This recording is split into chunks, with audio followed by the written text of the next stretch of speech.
الحمد لله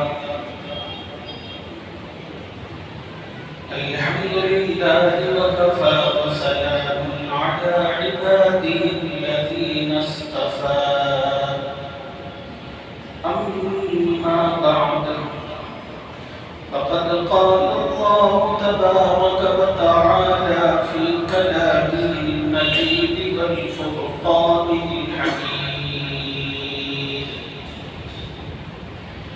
أعوذ بالله من الشيطان الرجيم بسم الله الرحمن الرحيم ولا تهنوا ولا تحزنوا وأنتم الأعلون إن كنتم مؤمنين صدق الله العظيم.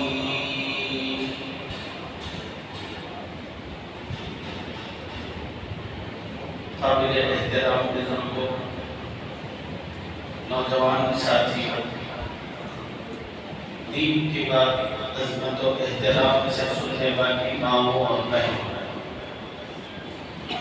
السلام علیکم ورحمۃ اللہ وبرکاتہ۔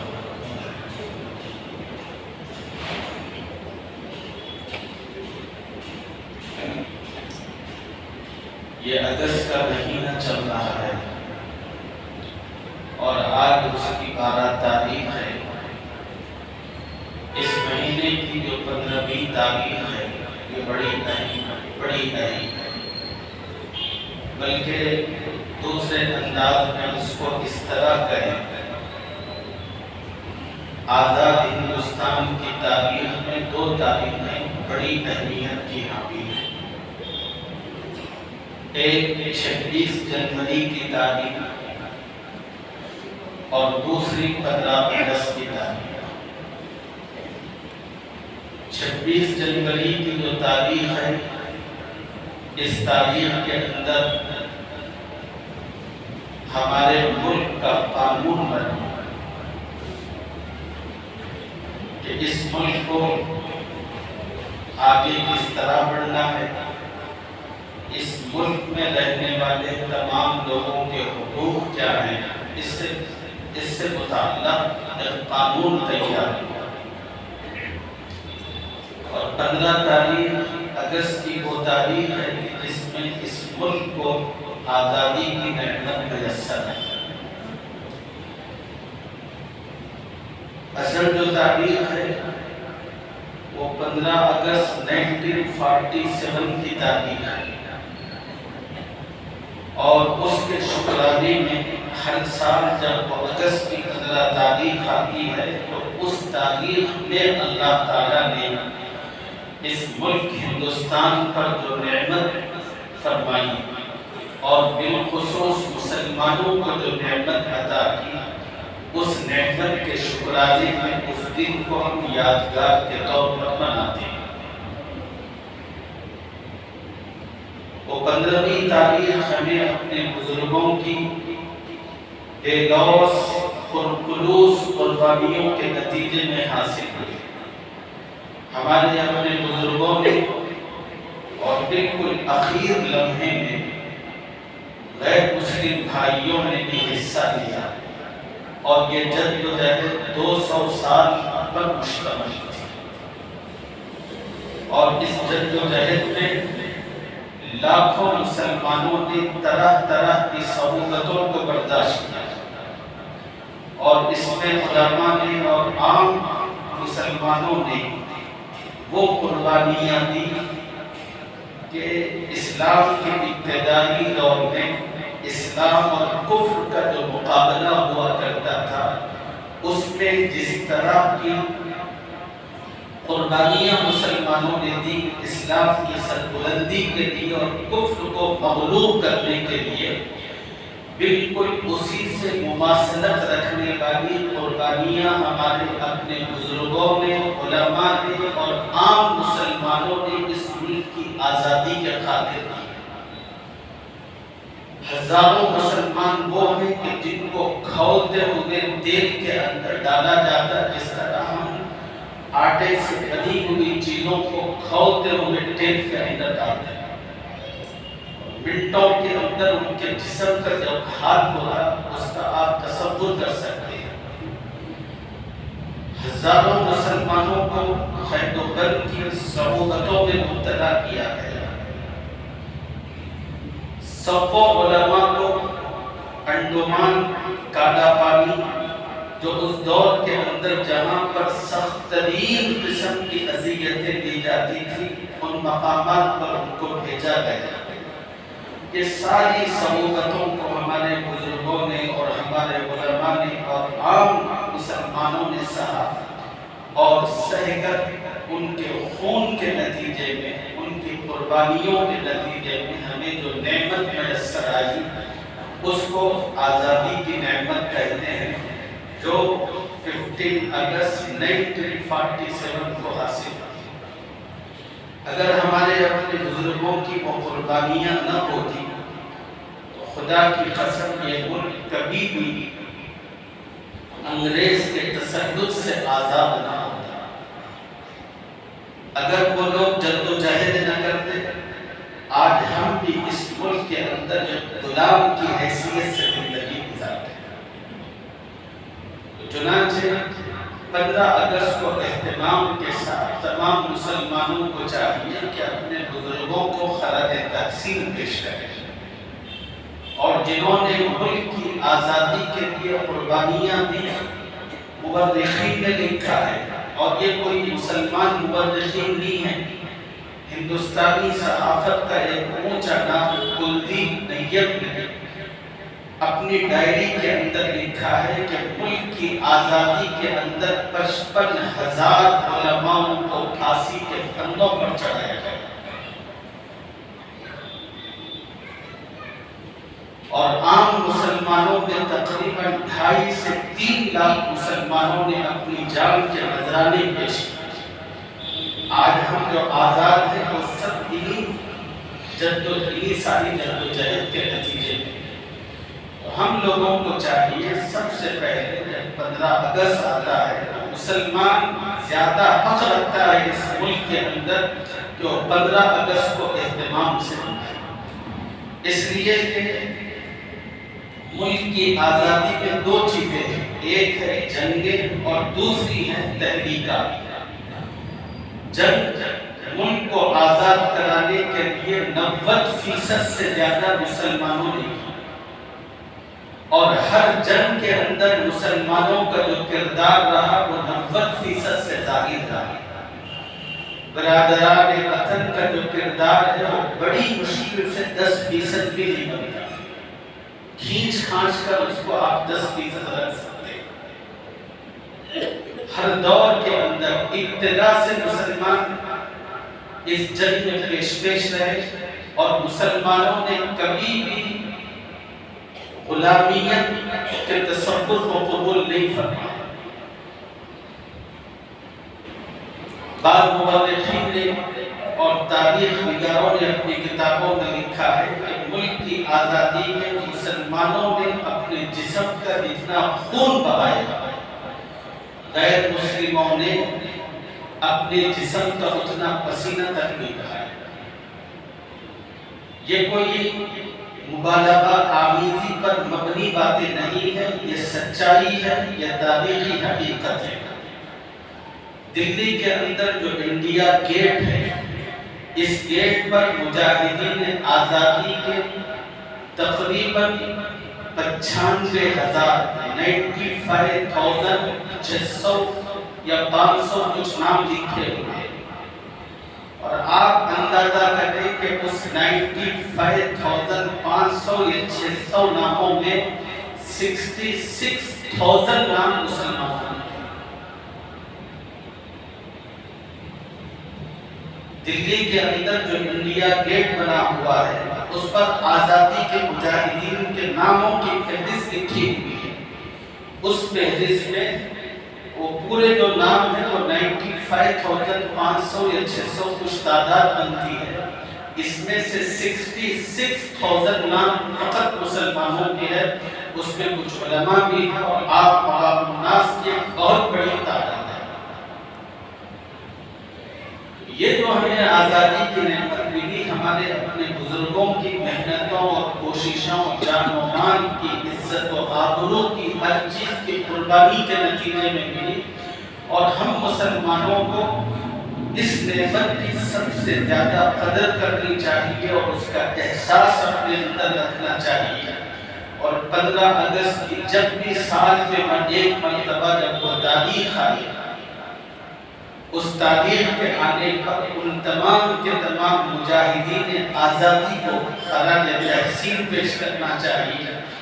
اور ہم اپنے مذہبی اعتبار سے ان کے لیے ایثار ثواب کا جو کچھ اہتمام ممکن ہو سکتا ہے وہ سارا کا سارا اہتمام ان علماء اور عوام الناس کے لیے کرنا چاہیے، اور ان کے لیے اللہ رب العزت سے دعا کرنا چاہیے کہ اے اللہ ہماری بزرگوں کی قبروں کو نور سے منور فرما، اور ان شہیدوں کو اپنے کرم سے بے انتہا اجر عطا فرما۔ ان کی ان کوششوں کے نتیجے میں آج ہم ایک آزاد ملک کے اندر سانس لے رہے ہیں اور جی رہے ہیں۔ وقت بہت تھوڑا اور مختصر ہے، اس مختصر سے وقت کے اندر 250 اور 300 سال کی تاریخ میں آپ کی خدمت میں عرض نہیں کر سکتا۔ تھوڑی تھوڑی باتیں چھوٹی چھوٹی آپ حضرات کی خدمت میں عرض کرتا ہوں تاکہ آپ حضرات کو اندازہ ہو۔ مسلمانوں کی سب سے بڑی بدنصیبی یہ ہے، اس وقت اس ملک میں مسلمانوں نے اپنی تاریخ کو کبھی پڑھا ہی نہیں، اور مسلمانوں نے اپنی تاریخ کو اس ملک سے متعلق کبھی جاننے کی کوشش ہی نہیں کی۔ اس کا نتیجہ یہ ہوا جو غیر مسلم حکمران اس ملک میں آتے گئے، انہوں نے مسلمانوں کی جہادت کا بھرپور فائدہ اٹھا کر مسلمانوں کی تاریخ کو مٹانا اور اس کو ختم کرنا اور دبانا شروع کیا۔ 90% ملک کی آزادی میں جو مسلمانوں کی تاریخ اور قربانی تھی، اس 90% پر 10% بمشکل جو غیر مسلموں کی قربانی اور تاریخ تھی اس کو غالب سے غالب کرتے چلے گئے اور اس کو کاٹتے چھانٹتے چلے گئے، لیکن اس لیفا پوتی کے ذریعے سے حقیقت کو تبدیل نہیں کیا جا سکتا۔ اس پر انگریزوں کی، غیر مسلم دانشوروں کی جو صاف ذہن رکھتے ہیں، ان کی تمام تر کتابیں آج ہر زبان میں اور ہر لائبریری کے اندر موجود ہیں، لیکن ہم مسلمان ابھی بھی خواب غفلت میں مبتلا ہیں اور ہمیں اس کا کچھ احساس نہیں، اور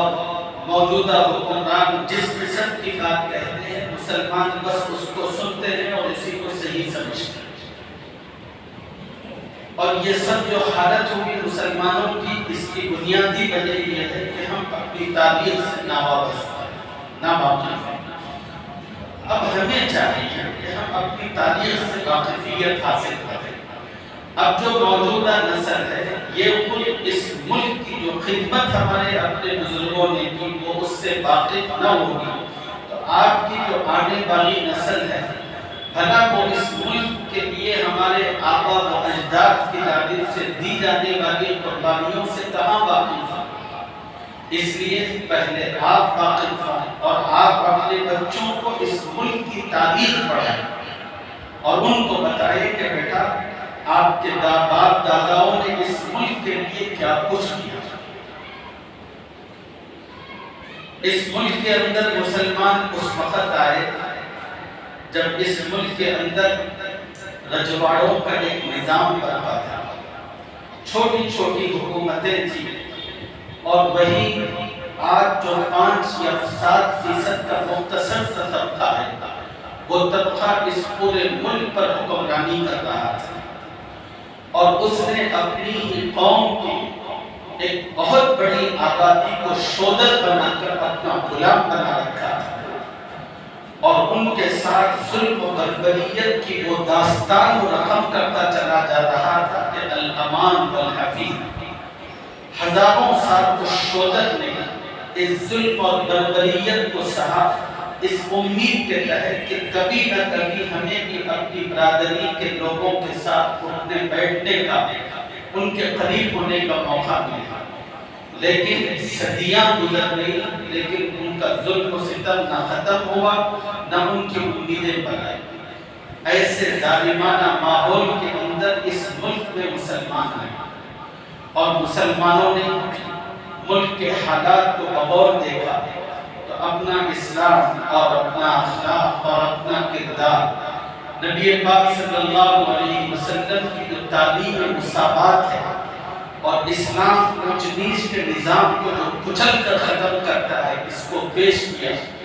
تو اس ملک کا جو کمزور طبقہ تھا وہ بڑا متاثر ہوا اسلام سے اور اس کی تعلیمات سے، وہ لوگ دھڑا دھڑا اسلام اور مسلمانوں کی طرف آتے چلے گئے، اور اس طرح دھیرے دھیرے پھر ان مسلمانوں کو حکمرانی ملتی گئی، حالانکہ وہ مسلمان بہت کم تھے، اقلیت میں تھے، لیکن انہوں نے پورے انصاف کی بنیاد پر، لوگوں کی خدمت کی بنیاد پر اپنی حکومتوں کی بنیاد رکھی، ان کی ضرورتوں کو پورا کیا، تو پھر یہ دائرہ دھیرے دھیرے دھیرے دھیرے پورے ملک اور ہندوستان کے اندر پھیلتا چلا گیا، اور 800 سے زیادہ سالوں تک مسلمانوں نے اس ملک کے چپے چپے پر حکمرانی کی، اور مسلمان کوئی دولت اس ملک کی لوٹ کر لے کر نہیں گئے، جتنے مسلمان آئے تھے انہوں نے پورے اخلاص کے ساتھ، پوری سچائی کے ساتھ اس ملک کی خدمت کی، اور اس ملک کو ترقیاں دی، اور اس ملک کی اکنامی اور اس کی قوت کو بڑھاتے چلے گئے، یہاں تک کہ اتنا بڑھایا، اتنی محنت کی، وہ اسی ملک کی زمین کا پیوند بنے، اور جب وہ دنیا سے رخصت ہوئے تو انہوں نے اس ملک کو سونے کی چڑیا بنا دیا۔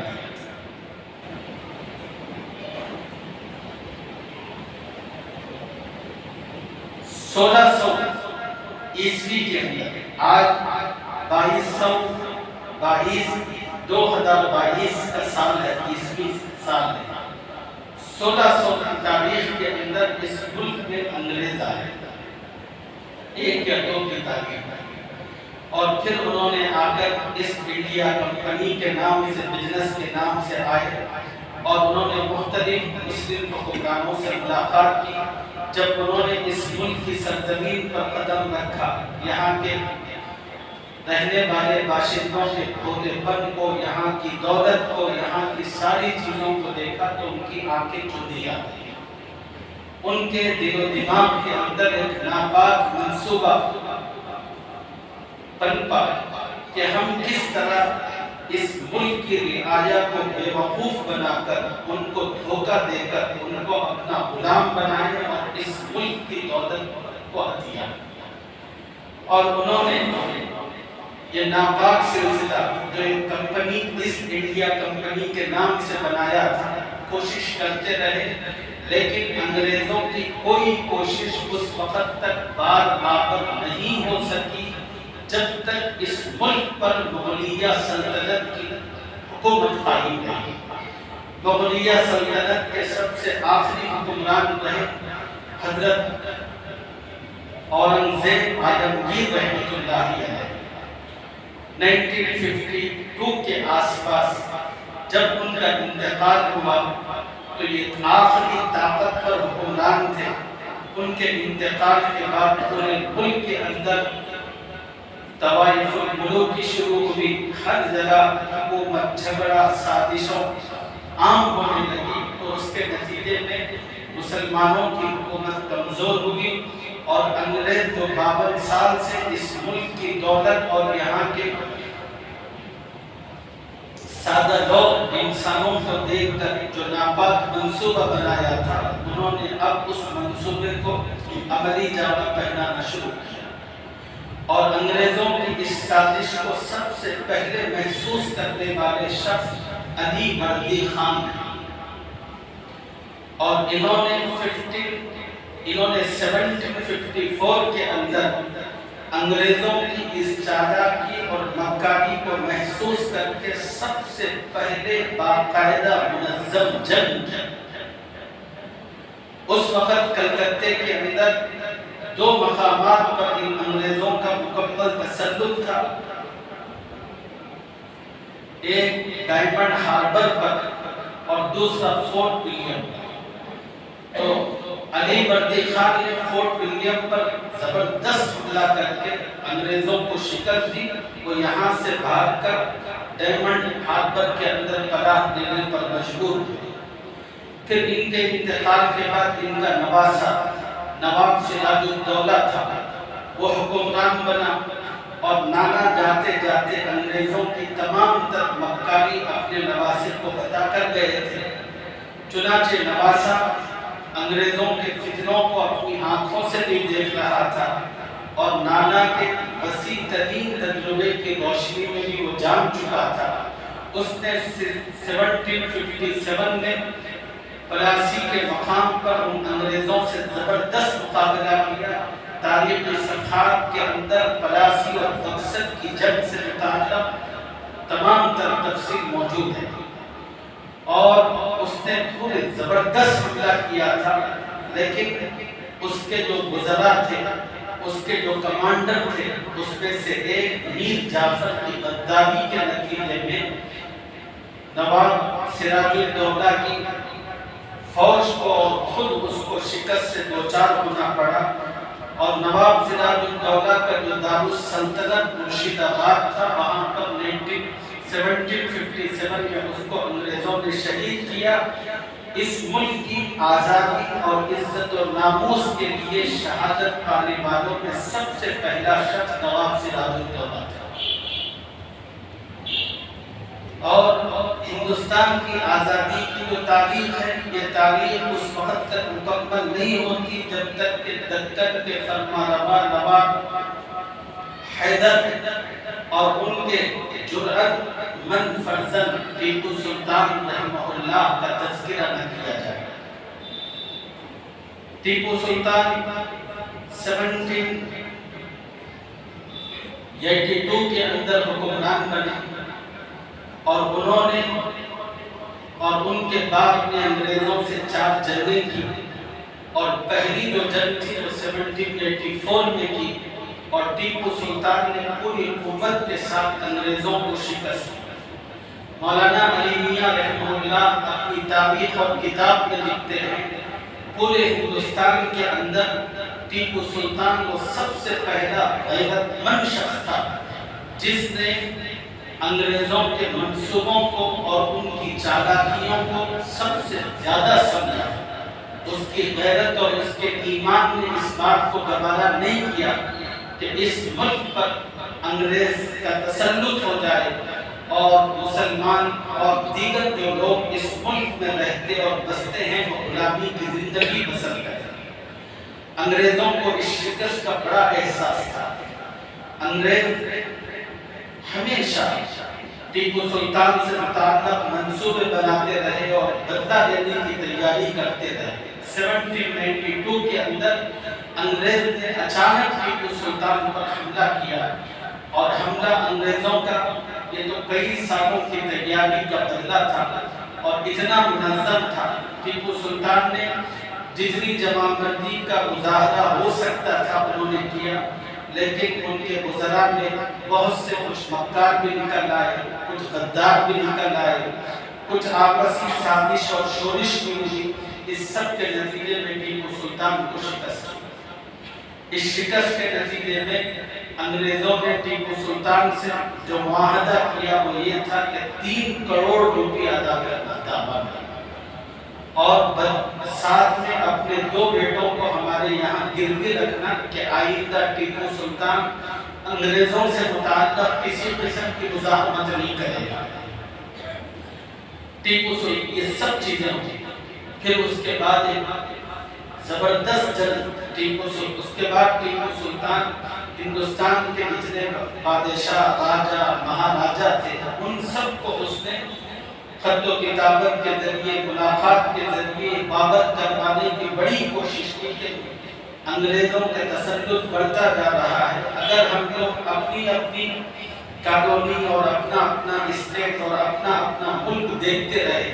اور اسی میں مشغول رہے تو دھیرے دھیرے انگریز کا تسلط بڑھتا جائے گا، وہ یکے بعد دیگر سب کو ختم کرتا جائے گا، اور ہمارا یہ سارا ملک بھی ختم ہوگا اور اس کی دولت بھی ختم ہو جائے گی۔ یہ وقت ہے کہ تم سب لوگ اٹھو، اپنے مذہب کو بازو میں رکھ کر ملک کی آزادی کے لیے ہمارے ساتھ ایک معاہدہ کرو۔ اس بندے نے بڑی کوشش کی، اخلاص کے ساتھ اور جرأت مندی کے ساتھ، قریب تھا کہ سلطان ٹیپو سلطان اپنے منصوبوں کے اندر کامیابی حاصل کرتا۔ انگریزوں نے بڑی چالاکی کے ساتھ جنوبی ہند کے اندر جو بادشاہ راجہ مہاراجہ تھے ان سب کو پیسے اور مراعات دے کر خرید لیا، ان کو اپنے ساتھ کر لیا۔ اور پھر اس کے بعد جو آخری جنگ ہوئی سری لنکا پٹنم کے اندر، اس جنگ کے اندر ٹیپو سلطان شہید ہوئے 1799 میں۔ اور جب ٹیپو سلطان شہید ہوئے اور ایک انگریز جنرل کو پتہ چلا آپ کی شہادت کا، تو وہ آیا اور سلطان کی جسم کے پاس کھڑے ہو کر خوشی میں چیختے اور چلاتے ہوئے کہنے لگا کہ آج سے ہندوستان ہمارا ہے، اب ہمیں اس ہندوستان کے اندر آگے بڑھنے میں، پیش رفت کرنے میں کوئی قوت اور طاقت رکاوٹ نہیں بن سکتی۔ چنانچہ پورے ملک کے مختلف حصوں کو لوٹتے ہوئے اور اس پر قبضہ کرتے ہوئے بالکل 1820 کے اندر یہ انگریز دارالسلطنت دلی پہنچا اور وہاں پر بھی اس نے اپنے خونی پنجے گاڑے، اور اس طرح پورے ہندوستان پر انگریز کی حکومت کا جو خواب تھا وہ تکمیل کو پہنچا۔ ملک ہاتھ میں آنے کے بعد اب انگریز نے دوسری کوشش یہ کی، اس لیے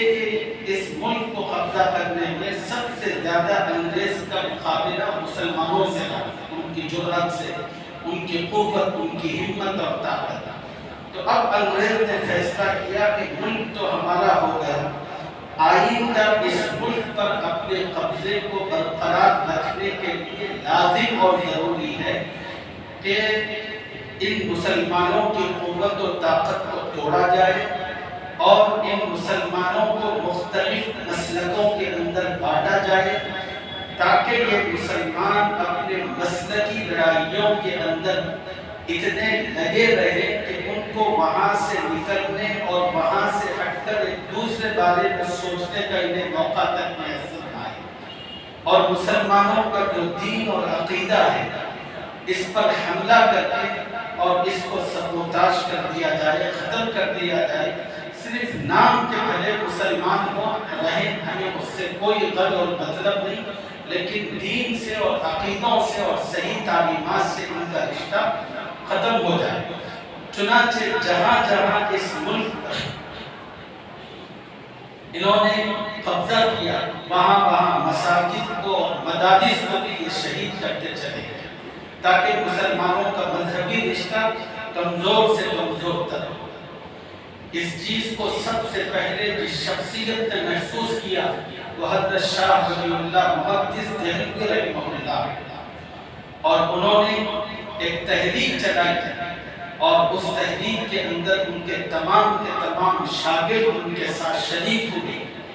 لیکن جب انگریزوں کا قبضہ دلی پر مکمل ہوا اور جب انگریزوں نے اسلامی عقیدوں پر اور اسلامی تعلیمات پر حملہ شروع کیا، تو شاہ ولی اللہ کے بیٹے شاہ عبدالعزیز محدث دہلوی رحمہ اللہ نے ایک تاریخی فتویٰ دیا، جو تاریخی فتویٰ اس ملک کی آزادی کا نقطۂ آغاز تھا۔ انہوں نے فتویٰ دیا کہ اب یہ ملک ہندوستان دارالحرب ہے۔ اس فتوے کا آنا تھا پورے ملک کے علماء کے اندر بے چینی کی ایک لہر پیدا ہوئی، اور اسی فتوے کی روشنی میں تمام کے تمام علاقے کے علماءوں نے اپنی اپنی جگہ مسلمانوں کو ابھارا اور ان سے کہا یہ وقت ہے کہ ملک کی آزادی کے لیے ہم اپنی جانوں کا نذرانہ پیش کریں اور انگریزوں سے مقابلہ کریں۔ اور مختلف علماء تھے، اللہ نے ان کو جو صلاحیتیں دی ان صلاحیتوں کی روشنی میں انہوں نے عوام کو، مسلم عوام کو سمجھایا تمام کے تمام مسلمان اپنے آنے والے بچوں کی آزادی کے لیے، اس ملک کے تمام باشندوں کی آزادی کے لیے قربانی کا جذبہ لے کر کھڑے ہو گئے۔ اور پھر اس کے بعد انہوں نے جو قربانیاں دی، ان قربانیوں کے نتیجے میں وہ عظیم تاریخ اس ملک کو حاصل ہوئی جس کو ہم 15 اگست 1947 کہتے ہیں۔ یہ تو ایک مختصر سی تاریخ ہے۔ اب آج کیا حال ہے 2022 کے اندر؟ آج کا حال یہ ہے جن مسلمانوں نے اس ملک کی آزادی کے لیے سب سے زیادہ جان، مال، عزت و آبرو کی قربانی دی، آج ان مسلمانوں کو دیوار سے لگایا جا رہا ہے اس ملک کے اندر۔ سچل کمیٹی کی رپورٹ کے مطابق کہ مسلمانوں کا حال اس ملک میں اس وقت دلت سے زیادہ بدتر ہے۔ تو اب سوال یہ پیدا ہوتا ہے کہ مسلمان اس سچویشن کے اندر کیا کریں اور اس سے باہر نکلنے کا راستہ مسلمانوں کے لیے کیا ہے کہ مسلمان پھر سے عزت کی زندگی، وقار کی زندگی اپنائیں، اور ہمارے باپ داداؤں نے جو ہمارا یہ ملک بنایا تھا، ہم اس کے وارث ہیں۔ اس ملک کو پھر سے سرسبز و شاداب کرنے کے لیے کیا کرنا ہے، چند مختصر سے الفاظ میں اس کی ایک راہ آپ کی خدمت میں رکھتا ہوں۔ قرآن پاک کی ایک آیت مبارکہ میں نے شروع خطبے میں آپ کے سامنے پڑھی تھی۔ اللہ کی وہ آیت ملک کے موجودہ حالات میں مسلمانوں کی رہنمائی کرتی ہے۔ وَلَا تَهِنُوا وَلَا تَحْزَنُوا وَأَنْتُمُ الْأَعْلَوْنَ إِن كُنتُم مُّؤْمِنِينَ۔ قرآن میں اللہ نے مسلمانوں سے کہا، اے مسلمانوں غمگین مت ہو، گھبراؤ مت، خوف و ہراس میں مبتلا مت ہو، نکلو ان کیفیات سے۔ اور اللہ نے کہا کہ وَأَنْتُمُ الْأَعْلَوْنَ،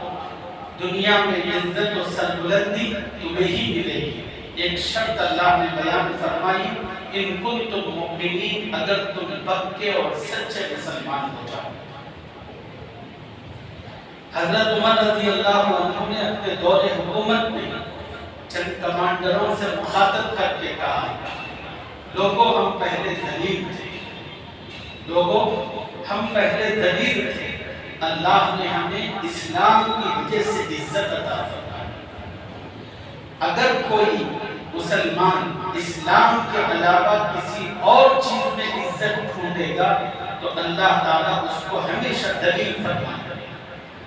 حضرت عمر رضی اللہ تعالیٰ عنہ کا یہ فرمان، قرآن پاک کی یہ آیت، جب تک مسلمانوں کی پوری تاریخ میں جب مسلمانوں نے ایمان اور اسلام کو اہمیت دی اور اس کو پہلے نمبر پر رکھ کر اپنا اخلاق، اپنے اعمال، اپنا یقین اور اپنا کردار بنانے اور سنوارنے کی کوشش اور جستجو کی، تعداد میں کم ہونے کے باوجود، اسباب و وسائل نہ ہونے کے باوجود، اللہ نے ہمیشہ مسلمانوں کو کامیابی، عزت اور سربلندی عطا فرمائی۔ اور جب جس دور میں مسلمانوں نے اسلام کو چھوڑ کر دیگر چیزوں سے عزت پانے اور حاصل کرنے کی کوشش کی، اللہ نے ہر وقت مسلمانوں کو ذلت اور ناکامی عطا کی۔ تو موجودہ دور کے اندر ہمیں پھر سے باعزت ہونے کے لیے سب سے پہلے اپنے ایمان کو صحیح کرنے کی ضرورت ہے، اپنے یقین کی بنیادوں کو بہتر بنانے کی، اپنے اخلاق اور کردار کو صحیح کرنے کی۔ اس لیے کہ ایمان فقط نمازوں کا نام نہیں ہے، ایمان کوئی حج کرنے کا نام نہیں ہے، ایمان ذکر کرنے کا نام نہیں ہے۔ ایمان کے 5 بنیادی شعبہ جات ہیں۔ پہلا شعبہ ہے عبادات، دوسرا شعبہ ہے معاملات، تیسرا شعبہ ہے معاشرت، چوتھا شعبہ ہے اخلاق، پانچواں شعبہ ہے عقائد۔ یہ تمام کے تمام شعبے ہیں یہ 5 شعبے جب ملتے ہیں تو پھر وہ ایمان اور اسلام کہلاتا ہے۔ افسوس کی بات یہ ہے کہ آج ہم نے کسی نے عبادت کو ایمان سمجھ لیا، اس کا نتیجہ یہ ہوا کہ ان کا جتنا فوکس ہے وہ سارا کا سارا فوکس بس نماز روزے پر ہے۔ انہوں نے سمجھ لیا کہ بس نماز روزہ کر لیں گے، تھوڑا ذکر کر لیں گے تو ہم ایمان والے کہلائیں گے۔ نہیں، آپ ایمان والے بن ہی نہیں سکتے۔ یقیناً یہ بھی اسلام کا ایک شعبہ ہے، لیکن اس کے ساتھ ساتھ اسلام اور بھی شعبوں سے متعلق ایمان والوں کو ابھارتا ہے۔ اس میں ایک شعبہ ہے اخلاقیات کا، ایک شعبہ ہے معاشرت کا۔ اخلاقیات کیا ہے؟ اخلاقیات کے اندر ایک مسلمان کو دوسرے مسلمان کے ساتھ، ایک مسلمان کو ایک غیر مسلم کے ساتھ کس قسم کے کردار اور اخلاق کا معاملہ کرنا چاہیے۔ رسول اللہ صلی اللہ علیہ وسلم کی ذات اقدس اس معاملے میں امت کے لیے بڑا خوبصورت اور بہترین نمونہ تھا، اور ہمارے ملک ہندوستان کے اندر بزرگوں نے جو اسلام کی شمع روشن فرمائی وہ اسی اخلاق کی بنیاد پر، اور سب سے زیادہ اس دنیا کے اندر جو ایمان پھیلا ہے وہ اسی اخلاق کی بنیاد پر، معاملات کی بنیاد پر۔ معاملات کیا ہے؟ ایک دوسرے سے جو معاملہ ہوتا ہے، رسول اللہ صلی اللہ علیہ وسلم نے اس کی ترتیب بتائی۔ معاملات کی 3 اصول ہیں: سچائی، امانت داری، وعدے کا ایفا۔ دنیا کے اندر ایک ملک ہے انڈونیشیا، صحابہ کی ایک جماعت 2-4 افراد پر مشتمل یہاں پہنچی، یہ پورا کا پورا ملک اسلام میں داخل ہوا صحابہ کے معاملات کو دیکھ کر۔ نہ ان کی نمازیں، نہ انہوں نے نمازیں وہاں پر لوگوں کے سامنے پڑھی تھی، نہ انہوں نے ذکر کیا تھا، نہ انہوں نے تقریریں کی تھی، بس معاملات پیش کیے تھے۔ ان معاملات سے اتنے متاثر ہوئے کہ سارا کا سارا ملک ایمان کے داخل ہوا۔ یہی وہ چیزیں ہیں، جب یہ سب چیزیں ملتی ہیں تو پھر اسلام اور ایمان کہلاتا ہے۔ تو ہمیں اپنی زندگی کے اندر اسی اسلام اور ایمان کو داخل کرنا ہے اور اپنانا ہے۔ پھر اس کے ساتھ اس اسلام اور ایمان کو داخل کرنے کے بعد مسلمانوں کو اپنی صفوں کے اندر اتحاد پیدا کرنا۔ یقیناً مسلمانوں میں بہت سے مکاتب فکر ہیں، بے شک ہیں مکاتب فکر، ان کو اختلاف کا ذریعہ نہ بنایا جائے۔ ہر مکتبہ فکر بھلے اپنی فکر پر رہے، نتیجہ اللہ کے پاس قیامت کے دن ہوگا کہ کون سچا ہے، کون برحق ہے، کون کامیاب ہوگا، کون ناکام ہوگا۔ دنیا کے اندر تمام کے تمام مسلمان ایک ہیں، کلمے کی بنیاد پر اتحاد اور وحدت کو اپنے اندر قائم کریں۔ اور تیسری طرف اس ملک میں ترقی کرنے کے لیے مسلمانوں کو چاہیے کہ اپنی پوری توجہ اور یکسوئی تعلیم اور تجارت پر مرکوز کریں۔ جو بچے ہمارے بہتر سے بہتر تعلیم لے سکتے ہیں، جن کو اللہ نے ضمانت دی، ان کو آگے بڑھائیں، اور جن مسلمانوں کو اللہ نے صاحب ثروت بنایا ہے ان مسلمانوں کو چاہیے کہ اس طرح کے کمیونٹی کو اٹھانے سے متعلق جتنے کام ہو سکتے ہیں اس میں آگے بڑھ کر ثقافت کا مظاہرہ کریں،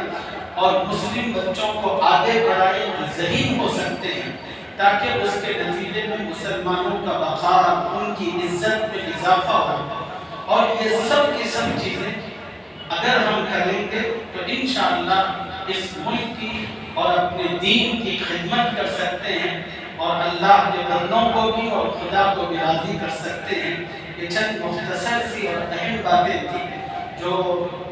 آنے والی تاریخ 15 اگست کی روشنی میں